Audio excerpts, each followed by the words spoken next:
Numbers chapter 9. God spoke to Moses in the wilderness of Sinai in the first month of the second year after leaving Egypt. Have the people of Israel celebrate Passover at the set time. Celebrate it on schedule, on the evening of the 14th day of this month, following all the rules and procedures. Moses told the people of Israel to celebrate the Passover, and they did, in the wilderness of Sinai at the evening of the 14th day of the first month. The people of Israel did it all just as God had commanded Moses. But some of them couldn't celebrate the Passover on the assigned day because they were ritually unclean on account of a corpse.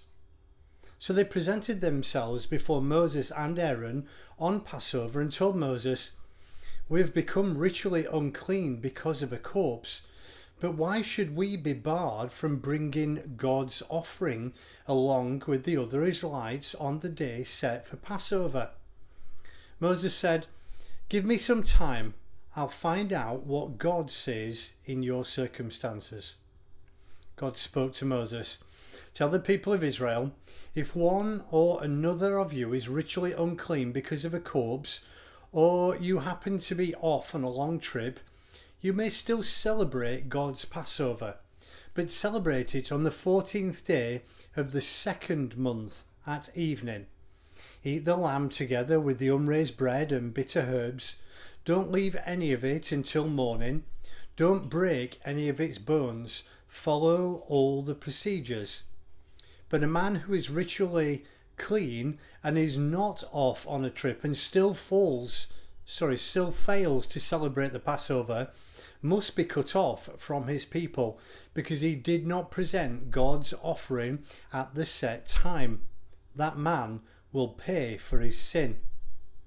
Any foreigner living among you who wants to celebrate God's Passover is welcome to do it, but he must follow all the rules and procedures.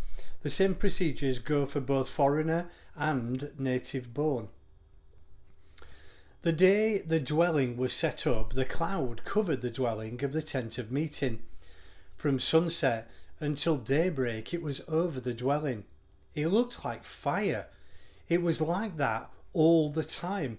The cloud over the dwelling, and at night looking like fire. When the cloud lifted above the tent, the people of Israel marched out, and when the cloud descended, the people camped. The people of Israel marched at God's command, and they camped at his command. As long as the cloud was over the dwelling, they camped. Even when the cloud hovered over the dwelling for many days, they honoured God's command and wouldn't march. They stayed in camp, obedient to God's command, as long as the cloud was over the dwelling. But the moment God issued orders, they marched. If the cloud stayed over from sunset to daybreak and then lifted at daybreak, they marched. Night or day, it made no difference when the cloud lifted. They marched. It made no difference whether the cloud hovered over the dwelling for 2 days or for a month or a year. As long as the cloud was there, they were there. And when the cloud went up, they got up and marched. They camped at God's command and they marched at God's command.